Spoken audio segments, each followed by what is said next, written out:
The Racer's Last Lap. Chapter 1. The Roar of the Engine. The engine roared to life, its hum vibrating through Jacob's chest as he settled into the driver's seat of his car. His fingers gripped the leather steering wheel, the familiar sensation grounding him in the chaos of the racetrack. His helmet felt tight around his head, the scent of rubber and gasoline heavy in the air. The crowd's roar thundered like a wave crashing against the shore, a mixture of awe, excitement, and anxiety. Jacob had been racing for years, but today felt different. It wasn't just another race. It wasn't just about speed or victory. Today, something lingered in the air. Something that he couldn't quite place, yet it clawed at the edge of his mind, itching to be understood. His hands, slick with sweat, clenched the wheel harder as the announcer's voice crackled through the speakers. And there we have it, folks. Jacob Pierce, the young star, ready for his final lap in the championship. The track glistened under the floodlights, the asphalt now slick from the mist of the night. He felt the weight of the moment pressing down on him. This was it, the race that would determine everything, his career, his legacy, his life. He had worked for this moment for years, but as the engines rumbled around him and the lights flickered above, a strange sensation washed over him. A whisper, faint at first but growing clearer. "Don't hold back, Jacob. Just push through. They won't see you coming." Jacob blinked, momentarily distracted by the voice. His heart skipped a beat. He couldn't make sense of it. His eyes darted around the car's interior, scanning the controls, the dashboard, the rearview mirror. Nothing. He was alone. The voice continued, "You've got this. Go for the win. No one can touch you." It was as though the voice had materialized from the very air around him, calm, confident, and insistent. Jacob furrowed his brow, trying to focus. He had heard whispers before, but this was different. It felt real. It felt like it was coming from inside his head. But no, he couldn't be hearing voices. Not now, not in the middle of this race. He took a deep breath, shaking his head. The starting gun went off, and the cars around him exploded into motion, the world blurring as his tires screeched against the track. Chapter 2. The First Victory. Jacob's body moved in tandem with the car. Every shift, every turn felt like a second instinct. He could feel the rhythm of the track beneath him, the way the tires gripped the asphalt, the delicate balance between speed and control. The voices, those odd whispers in his mind, seemed to guide him, telling him when to accelerate, when to ease off, when to cut a corner tighter than anyone else dared. "Don't think, Jacob. Just listen to the track. Feel it." The voice's command was clear, but it wasn't a suggestion. It was a force, an undeniable certainty that overwhelmed all his doubt. Jacob did as the voice said. He didn't question it. The road opened before him like a ribbon, smooth, endless, calling him forward. He passed the first car with ease, then the second, and the third. His mind buzzed with excitement. But there was something else too, something strange, a sense of satisfaction, even triumph. It wasn't just the race that thrilled him. It was the feeling of complete control. The voice knew exactly what to do. It felt right. The track curved and Jacob steered with precision, anticipating every change, every nuance of the course. He was no longer just reacting. He was becoming one with the machine. As he crossed the finish line, the crowd's deafening cheer erupted around him, but it felt distant, almost muffled. All that mattered was the car, the speed, and the voice that had guided him to victory. Jacob's chest heaved as he slowed to a stop, his heart still racing. He couldn't remember the last time he'd felt this alive. "See?" the voice whispered again, now more confident, more familiar. "You were always meant for this. You're unstoppable." Chapter 3. The Price of Victory. The weeks that followed were a blur of victories. Jacob's name became synonymous with success. He won race after race, his skill becoming the stuff of legend. But the voices, they never left him. At first they remained helpful, almost encouraging. They guided his every move, keeping him at the top of the pack. "Keep pushing, Jacob. They don't stand a chance," the voice said one day, as he sped through a curve with unparalleled precision. He nodded to himself, no longer questioning it. But as time passed, the whispers began to change. "Go faster. Don't slow down. Don't give them a chance to catch up." The voice now urged him to take more risks, to push the limits of what was safe, what was sane. Jacob noticed something else too. The voice seemed to revel in his success, pushing him further, faster. There was no room for doubt, no time to hesitate. He had become a machine, driven not only by his desire to win, but by something else, something darker. At first he resisted. He tried to control it, to ignore the voices, but that only made them grow louder. Their demands grew more insistent. "Run them over. Don't let them win. They're beneath you." One evening after a particularly brutal race, Jacob found himself on the outskirts of the city, driving aimlessly, his mind clouded by the relentless whispers. He had just left a celebration, the weight of the evening pressing down on him like 1,000 invisible hands. His heart still pounded with the adrenaline of the race, but now it was tainted by a gnawing sensation. Something was off. Something was wrong. As he sped down a quiet street, the voice grew louder, sharper. "It's just one person. One person, Jacob. It won't hurt anyone." The figure appeared on the sidewalk ahead, a man with a hood, seemingly oblivious to the car barreling toward him. Jacob's hands tightened on the wheel. His foot pressed harder on the accelerator. The voice urged him on, pushing him forward. "Do it. End it. Don't stop." Jacob slammed on the brakes just in time, the car screeching to a halt inches from the man's body. The man froze, eyes wide with terror. The voice fell silent. Jacob's heart raced in his chest, his breath shallow. He had been seconds away from running the man over. Seconds. And yet, when he looked in the rearview mirror, all he saw was darkness. The figure was gone. Chapter 4. The Descent. From that moment on, things spiraled quickly. The victories kept coming, but so did the strange occurrences. The voices began to take on a new tone, no longer guiding him to victory, but pushing him to harm, to destroy. Each race, each turn, became a twisted game of life and death, and Jacob could feel himself losing control. You have to win. You have to make them fear you. It wasn't just about the competition anymore. It was about domination, about crushing everyone in his path. The voices demanded it. Jacob found himself on a dark path where his obsession with winning blinded him to everything else. His conscience began to fray, the guilt from each close call or incident slowly eating away at him. The line between reality and the voices blurred. He could no longer tell if he was hearing instructions from an external force or if his own twisted desires had taken over. The races grew more dangerous, the stakes higher. But with every win, with every dangerous maneuver, Jacob felt a sense of emptiness creeping in. Chapter 5. The First Casualty. Jacob stared at his reflection in the rearview mirror, his fingers tapping nervously on the steering wheel. His heart was pounding, not from the thrill of the race, but from the growing sense of dread that gnawed at him. He had just finished another race, another win, but something about it felt different. Something felt wrong. The crowd had cheered, their enthusiasm loud and unyielding, but all Jacob could hear was the voice in his head. "You've done it again. Victory. Nothing can stop you now." The voice was colder this time, a mechanical echo in his mind, void of any warmth or reassurance. It felt more like an order than a praise.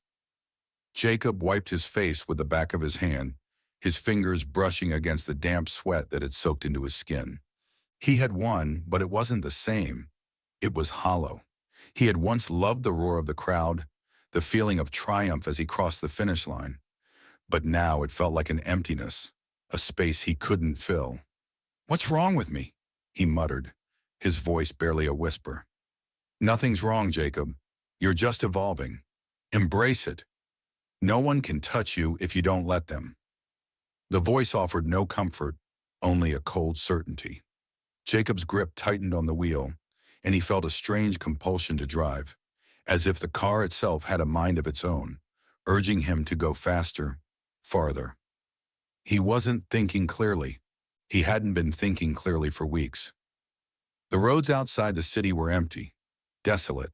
The streets were dimly lit, the headlights of his car cutting through the darkness like a beacon. The tension inside him rose with each mile. He tried to push the thoughts away, tried to focus on the road, but the voice wouldn't let him. Take the corner tighter. Accelerate, now. Jacob didn't hesitate. His foot pressed harder on the gas pedal.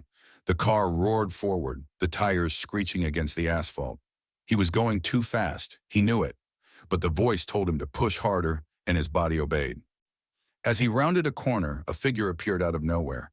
A woman crossing the street, her silhouette barely visible in the glow of the headlights. Hit the brakes! Stop! Now! Jacob slammed his foot down, but it was too late. The impact was sickening.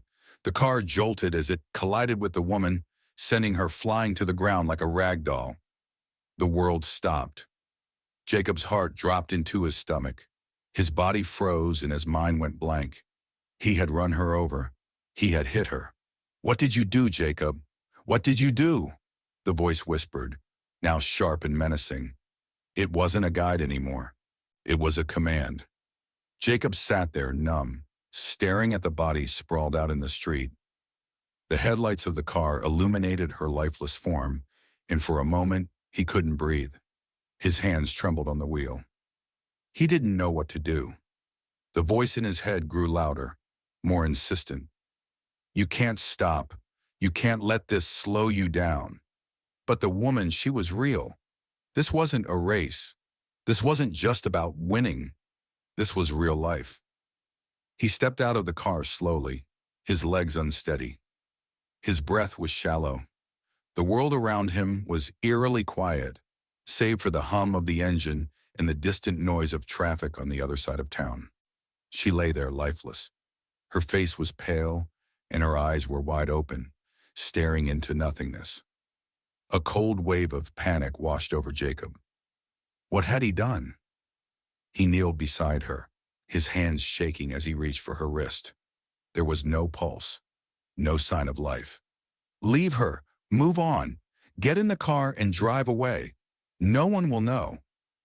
The voice in his head was demanding, relentless. But Jacob couldn't move. He couldn't just leave her there, not like this. But the longer he hesitated, the more the weight of what had just happened settled in.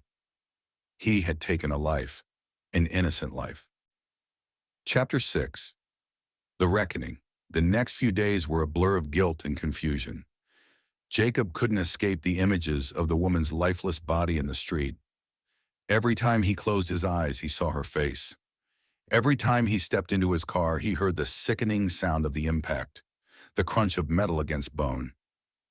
The voices had not stopped. They were louder now, more insistent than ever. You're a champion, Jacob. You're untouchable. Don't let this ruin you. But Jacob wasn't sure anymore. He wasn't sure about anything. His mind felt fractured, like pieces of a puzzle that no longer fit together. Every race now felt like a fight for survival. The voices told him to push harder, to take risks that he knew were dangerous. Each time he disobeyed, each time he questioned the voices, the guilt crept in deeper. He was no longer racing for victory. He was racing to escape something dark, something terrifying. One night he sat alone in his garage, staring at his car. It gleamed in the fluorescent lights, the engine still warm from the race earlier that day. He could hear the voices, faint and distant, whispering in the back of his mind. You're ready, Jacob. It's time to race again. Don't stop. The voice sounded different now, more familiar, almost like his own thoughts. He had stopped trying to silence it. It had become a part of him, a part of his racing identity. But was that all he was now? A machine? A killer? The questions gnawed at him, but the voice had no answers.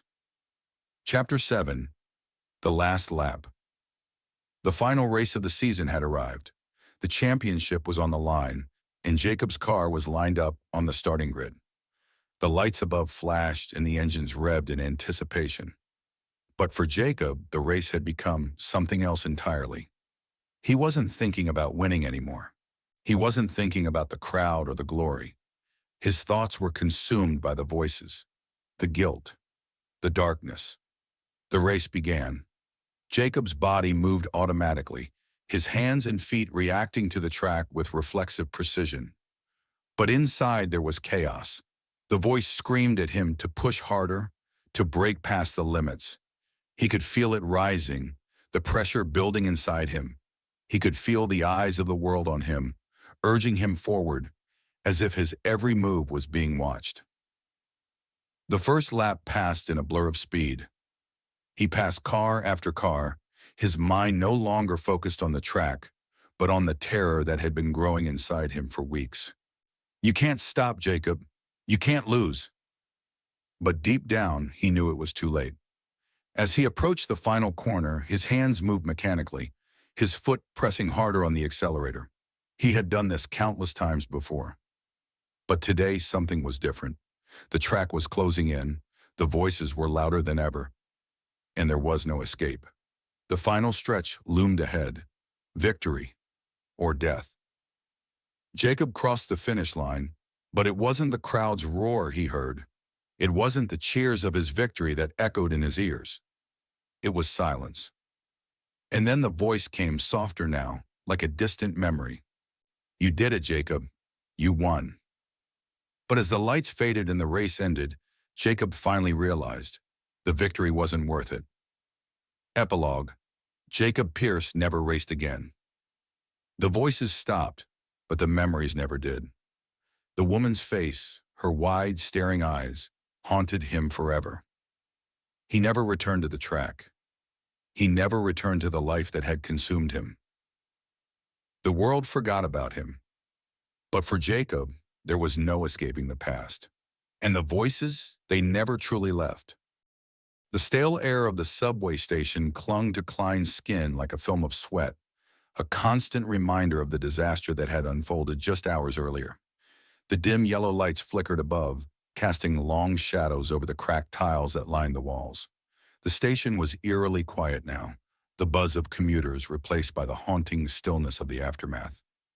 50 lives lost in an instant, 50 families shattered, and in the midst of it all, a body that should never have been there. Who found him? Klein asked, his voice low, edged with something that sounded like frustration, but wasn't quite anger. He pulled his collar up against the chill creeping through the subway tunnel. Eddie James, his partner, flipped through his notepad. Passenger was a cop, Eddie replied, his eyes scanning the tunnel ahead. Mike Donovan. He was working undercover with the Blue Rats, the gang we've been hearing about for months. The gas leak, that wasn't no accident, Klein. He was targeted. Erase, Klein's mind churned as he processed the words. He'd seen the wreckage above ground, the twisted wreck of metal, the bodies covered in sheets. It had been horrific, no doubt about it, but the revelation of an undercover cop, dead amidst the carnage, shifted the whole narrative. The Blue Rats, huh? Klein muttered, tapping the side of his jaw. So what? Mike Donovan was in the wrong place at the wrong time? He didn't believe it. No, Eddie said firmly, turning to meet Klein's gaze. No, this was deliberate, and that's why we're here. Someone wants this case buried. Klein exhaled, feeling the weight of the night settle into his bones. We're going to dig, Eddie, and we're going to find out exactly what happened. Someone's covering up, and we need to know who. He could feel the shift in the air as Eddie nodded beside him. There was no going back now. As they stepped into the heart of the subway station, Klein couldn't shake the feeling that the gas leak was only the beginning.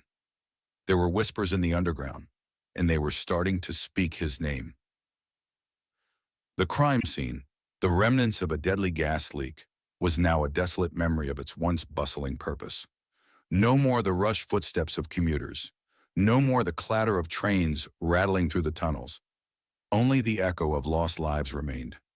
Klein stood at the edge of the platform, eyes fixed on the train tracks. The gas leak had taken the lives of 50 innocent people, but that wasn't the full picture. If Mike Donovan had been involved, then it wasn't just a random accident. It was a carefully orchestrated murder. Klein felt the gnawing unease in his stomach. This wasn't a straightforward case, it never was. Why would they do it, Klein? Eddie's voice broke through the silence, his hand resting on the metal railing as he surveyed the wreckage. Why target Donovan of all people? Klein sighed, turning to face his partner.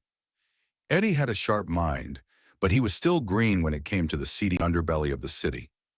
Klein had seen things that no rookie should ever have to see, things that took a toll on a person. But Eddie's earnestness reminded him of the reason he had joined the force in the first place. Donovan wasn't just any cop, Eddie, Klein said quietly, lowering his voice. He was deep in with the Blue Rats. They knew he was on their tail. If he was close to bringing them down, someone would have made sure he didn't get the chance. Eddie nodded, eyes narrowing in thought. But the gas leak, it just doesn't add up. If they wanted to kill Donovan, why kill all those people too? That's the question, isn't it? Klein's eyes flicked toward the service tunnel where a few remaining investigators were sorting through wreckage. Whoever planned this wasn't worried about collateral damage. It's not just about Donovan, it's about sending a message, a warning, to us. As they left the station, Klein's mind raced. He couldn't shake the feeling that the forces at play here were much bigger than a simple gang rivalry or a rogue officer. There were strings being pulled somewhere deep in the system, strings that led straight to the heart of the city's power brokers. The Blue Rats, a name that had lingered in the shadows for years, but had never quite been brought into the light. Klein and Eddie sat in a cramped office surrounded by thick manila files of gang activity, police reports, and the remnants of failed investigations. Let's break it down, Eddie said, tapping his pen against a map of the city spread across the desk. We know the Blue Rats run the drug trade, the gambling rackets, even some arms deals. But their operations run deep, right into the government. Klein lit a cigarette and leaned back in his chair, blowing the smoke upward. The Blue Rats have always been elusive. They've got protection in high places. Politicians, businessmen, hell, maybe even some cops. No one's ever had the guts to take them down. Not for good. But Donovan was different. He was getting too close. He was trying to tie it all together, make the connections between the gang and the city's elite. Eddie looked up, his brow furrowed. But what's the connection between the gas leak and the Blue Rats? Why go to the trouble of causing a disaster, killing all those people? Klein exhaled sharply. It's not just about killing Donovan. It's about eliminating the threat before it gets too close. But more than that, someone's covering their tracks.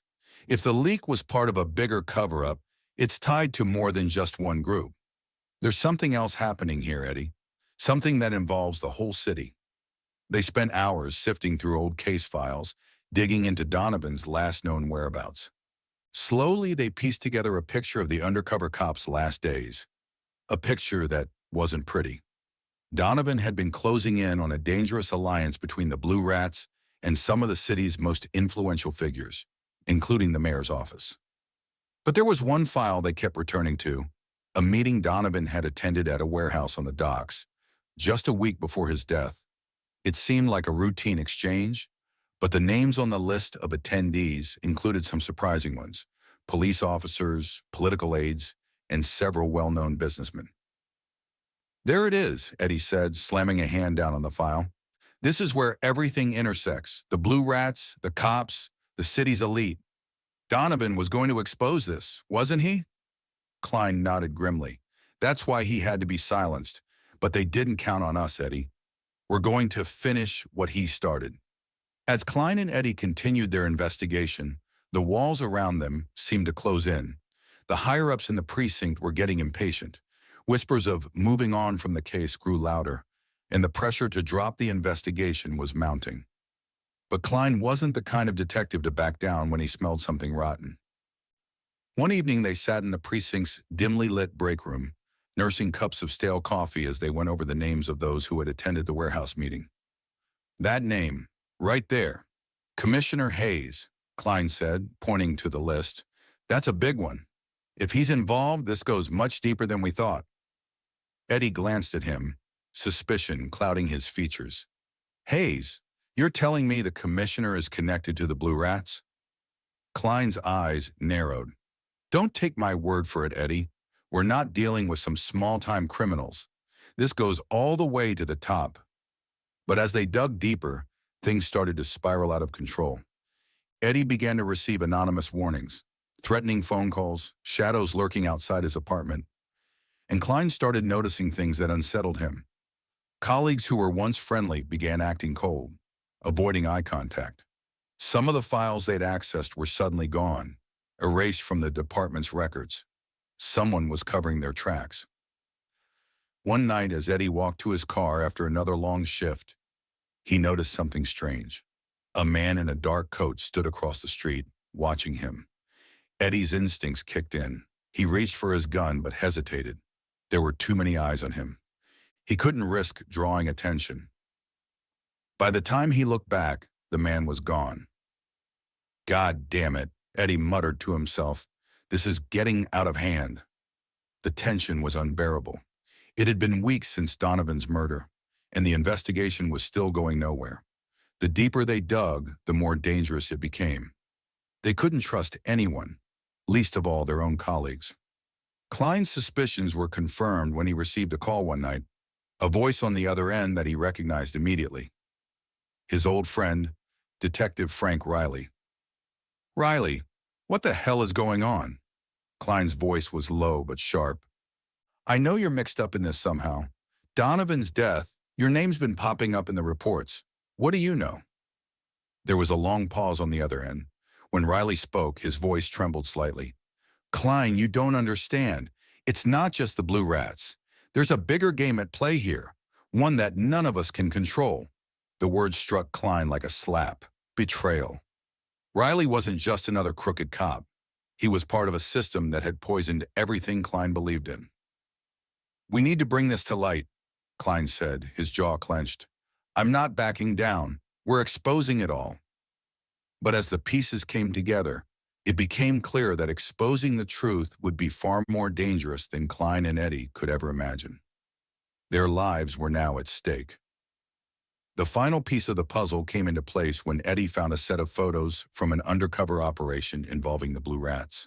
Photos that linked Riley directly to the gang. But the true mastermind behind the plot, Klein realized, was far more dangerous than he'd ever anticipated. It was Commissioner Hayes, the man who had manipulated the investigation from the very beginning. Now, with everything on the line, Klein and Eddie knew there was only one way to take down Hayes and expose the conspiracy. The night was thick with mist as Klein and Eddie prepared for the confrontation that would either make or break their careers. After weeks of careful digging, they had gathered enough evidence to bring down Commissioner Hayes. But they couldn't afford to make a mistake. One wrong move and they'd be buried under a mountain of corruption, their careers destroyed, maybe even their lives. You sure about this, Klein? Eddie asked, his voice tight. He was staring down at a folder filled with damning evidence. Photos, financial records, surveillance tapes, proof that Hayes had orchestrated the entire operation.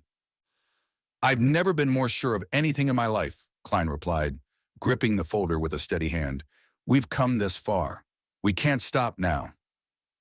They had already contacted the Internal Affairs Division, but they weren't about to trust anyone in the department. The rot had spread far too deep. They needed to act before Hayes could cover his tracks completely. As they approached the old police headquarters, the tension was palpable.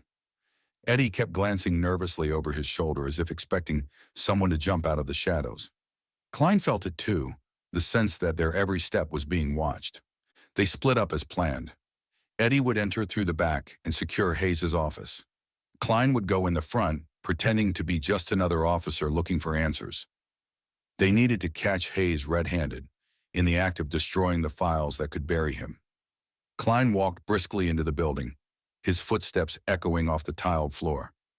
The front desk was empty, and the corridor beyond was eerily silent. He made his way toward Hayes' office, his heart pounding in his chest. But as he approached the door, he froze. There was someone inside. He could hear muffled voices, low and urgent. Hayes was speaking to someone, but Klein couldn't make out the words. He was too close now to turn back. Without a second thought, Klein slipped his gun from his holster and edged closer to the door, listening intently. "You know what to do if they come for me," Hayes was saying. "The files have to be destroyed. If they find out about Donovan, everything is lost." Klein's blood ran cold. Hayes had been expecting them. He had already planned for their attack. But the person with him, that was unexpected. Klein held his breath as he inched closer, trying to get a glimpse of who was in the room. Before he could move, a voice came from behind him. "Did you really think you could get away with this, Klein?" Klein spun around, his gun drawn, heart hammering in his chest. Standing in the hallway was none other than Detective Frank Riley. "Riley!" Klein spat, shock and betrayal thick in his voice. "You're in on this too?" Riley smiled coldly. "It was never about loyalty to you, Klein. It was about survival. You're too late. Hayes has already made his deal, and now you're the ones who will disappear." Without warning, Riley lunged at Klein, knocking the gun from his hand. The two struggled on the ground, Klein's fist connecting with Riley's jaw, sending him sprawling. Klein was quick to his feet, but before he could make a move, Eddie burst through the door, his own gun drawn. "Freeze, Riley!" Eddie shouted, voice firm. Riley held up his hands, a mock surrender. "You really think you've got me, Eddie? You're too naive. We've got this whole city in our pocket. You can't beat us." Eddie stepped forward. "I don't need to beat you, Riley. I just need to make sure you're taken down." The sound of sirens suddenly filled the air, and Klein knew they had little time left. "Get Hayes, Eddie. I'll deal with Riley." Eddie nodded, rushing toward the office as Klein turned back to face his former colleague. Riley's smug expression remained unchanged. "You'll never win," Riley sneered. "Hayes will bury this. You two are just pawns in a game you don't understand." "I understand enough to take you down," Klein said, his voice deadly calm. He moved in quickly, cuffing Riley and pushing him up against the wall. By the time the internal affairs officers arrived, it was already too late for Hayes. Eddie had found the commissioner in his office, attempting to shred documents with frantic urgency. It was all the proof they needed. With Hayes arrested and Riley in custody, the investigation had finally come to an end. But the victory felt hollow.